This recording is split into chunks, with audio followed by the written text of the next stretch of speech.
from Radio Row in Los Angeles, California, LA Football Network has you covered for the latest football news, podcasts, and interviews all week, featuring Ryan Dyrud, Ryan Anderson, Dan Wolkenstein, Will Decker, Jamal Madney, and Nick and Dean Vespi. Our city, our network, our Super Bowl. This is LA Football Network. What is up, and welcome to another edition of Radio Row here in Los Angeles. We are joined by someone who is very awesome in the draft space. Oof. I don't get to say this enough, but I was talking to Mike yesterday.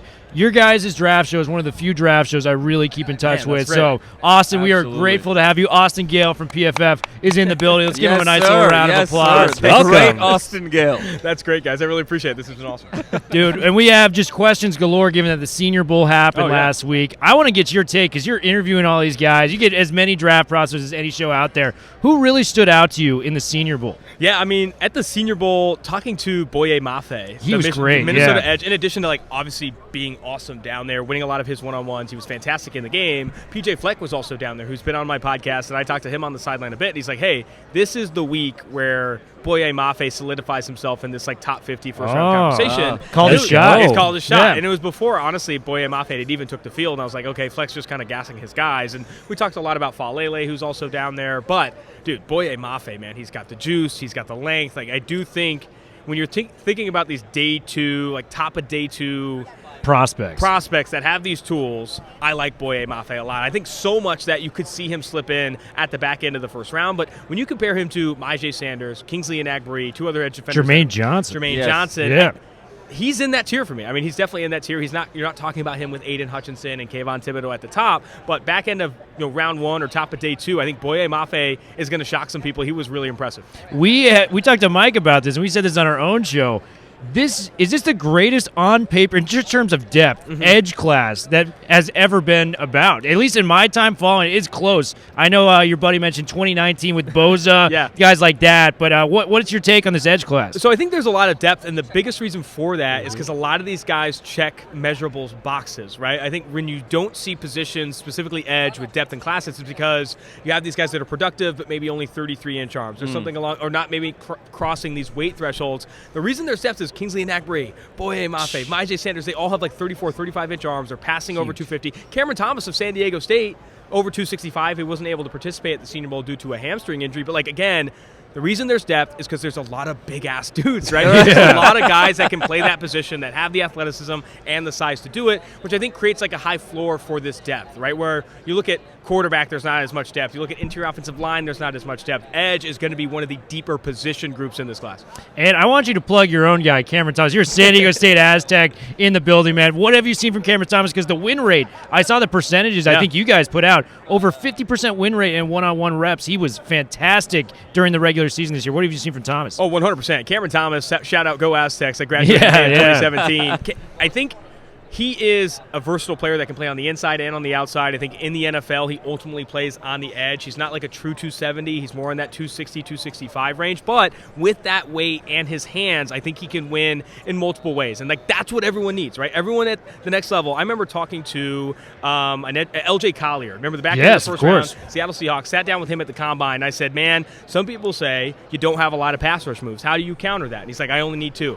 Well, it didn't turn out that way. You're going to need more than 2. And I think with Cameron Thomas, he leans on his inside swim a lot. He leans on that maybe more than he should, but he's got the talent and the tools, right, to develop more moves. And if you have the mindset of you're adding to your tool belt and you're consistently watching film, I think that a lot of that matters. And it's why I do a lot of those interviews on the podcast, right? Trying to talk to these guys and figure them out. You get the LJ Colliers of the world who maybe aren't prioritizing this technical development necessarily. And then you get guys who are like Brian Burns. I will never forget the interview I had with Brian Burns, who, in addition to being a freakish athlete, was like, I watched film of myself practicing every day, and I want to get better every day. And guess what? That guy's going to be a Defensive Player of the Year one year. Yeah, absolutely. And I'm going to send it over to my guy, Madman. Then we got the Dan Dub right here. Madman, hit him up. Austin, so, we're the Los Angeles Football Network. I want to kind of segue this a little bit. I'm going to give you 4 names, USC, UCLA guys, and give me your opinion about what their ceiling is going to be like in the pros. Let's do it.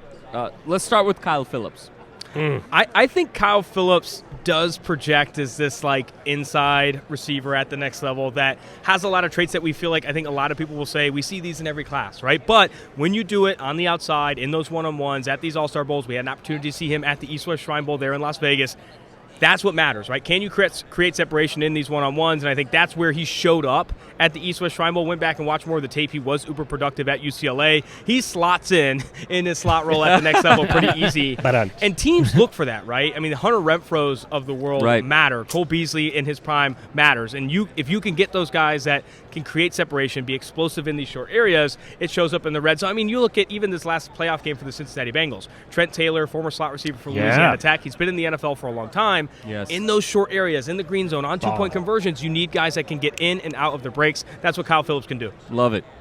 Greg Dulcich. That's my guy, Will the Thrills. He's my prospect. His man crush. If Will was a GM, Greg Dulcich would go #1 overall. Okay. So. I love this guy. We do the Bruin Bible podcast. He reminds me of another 85 if he reaches that ceiling because he's put on some weight. This is a big statement. George Kittle. I see a lot of Kittle with him.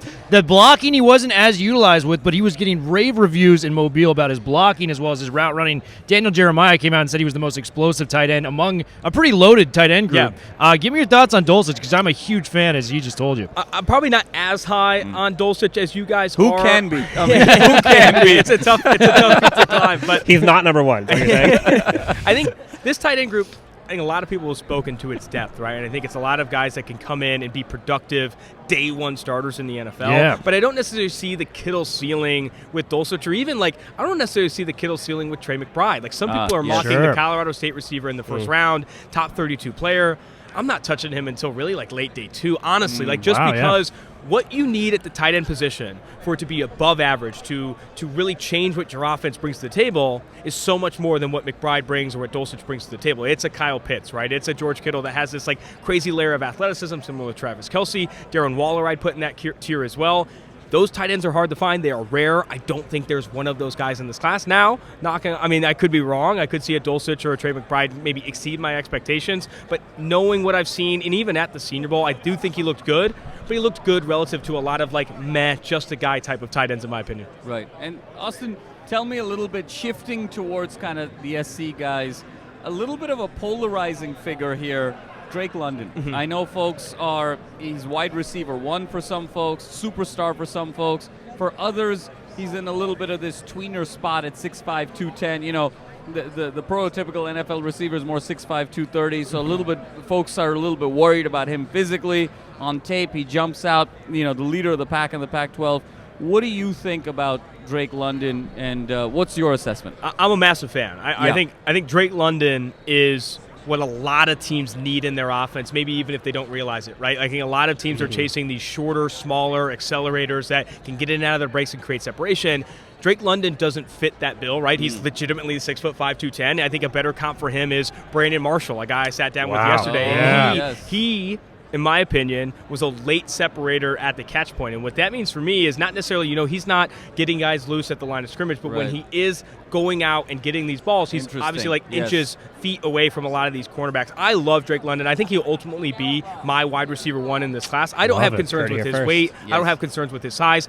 What he needs to do is run a good 40. He runs in the 4.6s and the 4.7s. There will be concerns, and you'll see Garrett Wilson, Chris Olave, some of these other guys go ahead of him. But if he can get into the low 4.5, high 4.4 range, it'll be massive. And I have a story from the Brandon Marshall podcast I did. Brandon Marshall did not have any sex all the way leading up into his combine. Wow. Pulled a Mike Tyson. Pulled a Mike Tyson, and he clocked a 4.49 when people were worried about his speed too. So maybe if Drake London goes that route, follows in Mike Tyson and Brandon Marshall's shoes, we'll see a high 4.4. Abstinence is Drake London's best friend right now. Abstinence is key. I'm going to send it to my man Dan over. Yeah, so you talk about receivers, right? I think everyone wants to see speed in the NFL, and everyone wants their next Deebo Samuel or their next Tyreek Hill.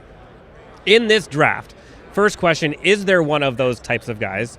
And if not, who is the closest thing to it that you see? That's a great question. I don't necessarily think there is one of those guys. I think those guys are rare. Deebo Samuel, rare. Obviously, Travis. I don't think we'll see another Tyreek Hill. This guy is unreal. Tyreek Hill is absurd.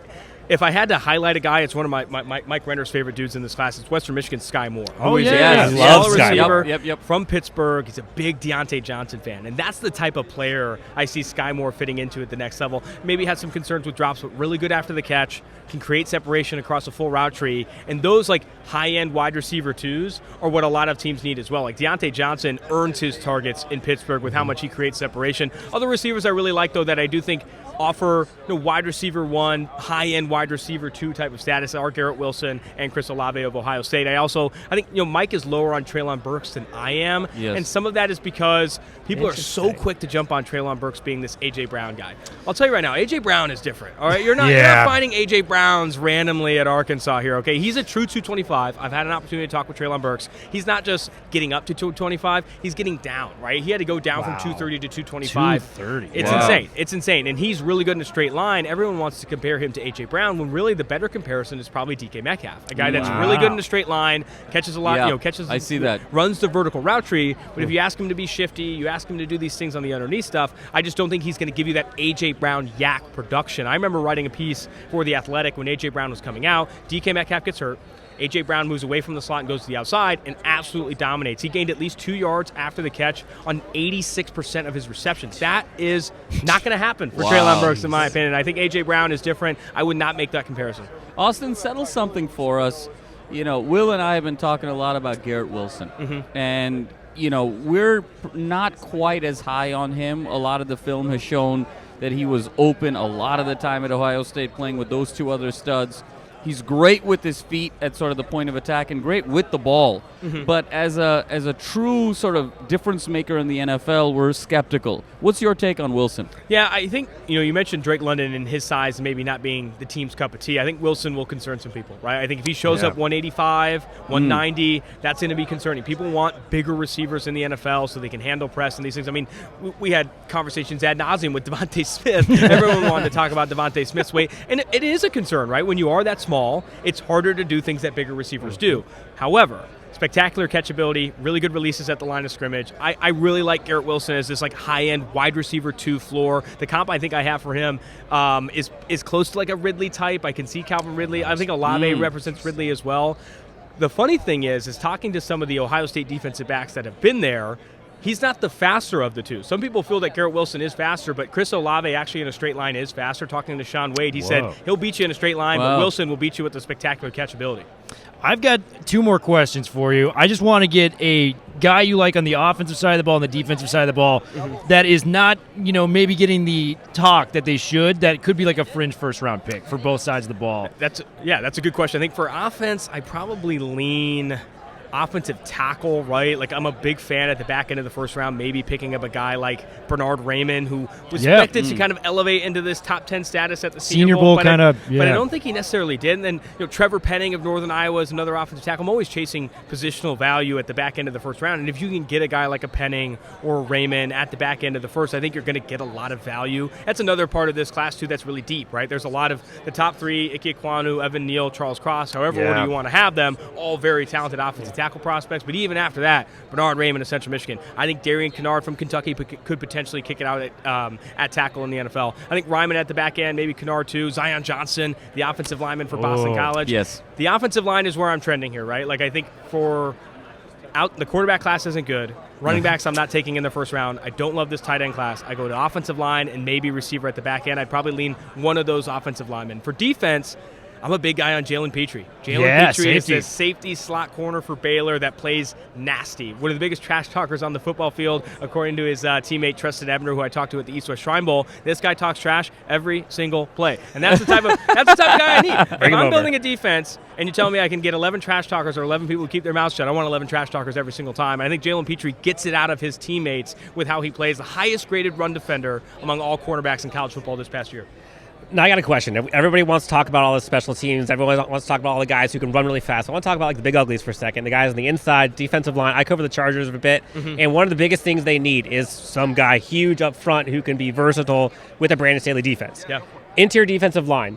Who are your guys, and who do you see as someone that the Chargers could actually pick up or have in that position? We've probably seen 100 mock drafts with the Los Angeles Chargers taking Jordan Davis, right? And I think Jordan Davis is that guy. Jordan Davis is that guy if you're going to take a first round, nose that can, eat 3 gaps at a time, right? And he, in my opinion, is not worth the value if you can get my guy, Travis Jones of UConn on day 2. If you can get a 330-pounder out of UConn that was absolutely dominant at the Senior Bowl in Mobile, and instead of spending that first-round pick on Jordan Davis, I think you do it. I think that's why I struggle with fitting Jordan Davis into first round of mock drafts, knowing that you can get these valuable 330-pounders potentially later in the draft, guys that are just true 2-down run-stuffing defensive tackles, which, again, is essentially what Jordan Davis was. He's never had more than 10 pressures in a single season, has never been this feared pass rusher, even compared to coming out the Auburn defensive tackle who's playing for the Carolina Panthers. I'm missing his name off the top of my head. Derek Brown. He had some wiggle to him, right? He had some pass rush to him that I think a lot of people coveted. Jordan Davis wasn't even on the field for passing downs. 50%. Exactly, because he's not that type of player. And if you're taking a guy, here's cut and dry. If you're taking a guy that does not affect the passing game in the first round, it's not going to be on my watch, right? The passing game is everything. The passing game is everything. And that's where Devontae Wyatt, honestly, in my opinion, he is defensive tackle 1 for me for versatility. But you hear Jordan Davis all over the place. Right. And I just... I think Devontae Wyatt, too, as more people turn on the tape and more people have these conversations, Devontae Wyatt will ultimately be the consensus DT1. I think Jordan Davis was fun, and he won all those awards, and he's as big as a house. I think Devontae Wyatt, his teammate, ultimately is the DT1 in this class. But it's not going to fill that need that the Chargers want, right? They could go Devontae Wyatt round 1, but they want someone who's, 330, 340, that sits on the nose and, can two-gap and free up things for their linebackers. That, in my opinion, is Travis Jones on day 2. Yeah. And Austin, the one area we haven't really talked about in this draft is secondary. And everyone's kind of got their picks. I'd love to kind of get your take on the top end of the secondary. Will the Thrill is a big Sauce Gardner guy. I'm all about Mr. Stingley. Who's right? And beyond that... and why is it him? Yeah, and why is it me? And beyond that, just what's your overall take on the secondary, Kyle Hamilton and others? So for Derek Stingley, he is, in my opinion, more scheme-proof, right? Derek Stingley, if healthy, can do whatever you want. And that if is obviously the biggest reason why I think people are souring on him as this consensus cornerback 1. We have not seen him play elite football since 2019. Now, when we saw it, it was against some of the best receivers in the country, and it was insane. It was legitimately the most impressive freshman. Yeah. It's up there with Adrian Peterson in terms of position-wise. It was that good. He answers a lot of these injury red flag questions at the combine and in these interviews. No one's going to be talking about Sauce Gardner as CB1, but still that has yet to come, right? And that's why there's opportunity for this draft content to say Sauce Gardner and maybe some other people, but he can fit into any scheme you want. I think for Sauce Gardner, he's not as scheme-proof, in my opinion. You want him playing in a Gus Bradley, Dan Quinn cover 3, which there aren't a lot of defenses doing that these days. And I think he held his own against Alabama, but they also did a lot to scheme away from him because he's not a guy that follows receivers. It's just not what he's going to do at the next level. He's going to be working on the outside and sticking to either one side or following receiver sideline to sideline. But Derek Stingley can legitimately go into the slot with any of these guys. He could probably take on tight ends if he wanted to. That's why I lean Stingley CB1, but both these guys are good, right? I love the draft conversation because you're always picking between 1 or 2 guys, but it's all these guys are good, and then when it all comes down, they're all going to the NFL. Austin, thank you for telling me that I'm right. I just appreciate that. There's no problem. Sherman-esque, kind of just hovering on that side of the field. Which can be elite, right? In the right defense, can be elite. Great. Sherman was as good as anyone in those mid-2000s. I got 2 final questions for you. We're going to get to the Super Bowl as the last one. You're a fellow Bay Area person like myself. Yes. You're a Raiders fan. Who do you want the Raiders to target? You know the draft as well as anyone. I want to see who the Raiders should take from Mr. Yourself. I think I lean receiver or corner. I think it will be tough, though, because I think the cornerbacks will come off the board early. I think a lot of people like Stingley, a lot of people like Gardner, and at that point, you're looking at an Andrew Booth of Clemson, a Kyer Elam. If you're sticking on the outside, I don't think there's a lot of deep outside cornerback depth in this class. There's a lot of slot corners, maybe Roger McCreary, Jalen Petrie, like I said. Yeah. So I lean wide receiver. I think you get an Olave in their spot. That's a huge win for this team. You get a Garrett Wilson. That's a huge win for this team. Hell, even Treylon Burks, right? Go get someone that can create separation consistently. This was a team in the clutch at a playoff game I was at in Cincinnati, freezing my ass off, throwing to Zay Jones in the clutch. This is not how it's going. Get Derek Carr help. Get someone that you can go to in the clutch that isn't Hunter Renfrow. When Darren Waller got hurt down the stretch for the Raiders this past year, it legitimately hindered their offense because they just don't have a lot of guys that are creating separation or creating offense for them. Bring in a receiver like an Olave, or if a Wilson falls that far, I think that's the biggest win for them. Were you the only guy rooting for the Raiders at PFF? Yeah. There were some who were rooting for the underdogs there. PFF is based in Cincinnati, so there is a lot of Cincinnati love. Collinsworth. Collinsworth. Yeah, I was one of few guys rooting for the Raiders. I'll say that. I love it. And then the last thing I got for you, Mr. Gayle, Super Bowl. We got the Bengals against the Rams. Who are you going with and why? I waffled on this. I got to be honest. I think I've told different people here different predictions. But head in your bets. A credible we'll have to track witness. it on different pods. Yeah. Where I'm leaning right now, honestly, is Rams 24, Bengals 21, and I like the Bengals covering the 4.5 number, but the Rams ultimately winning.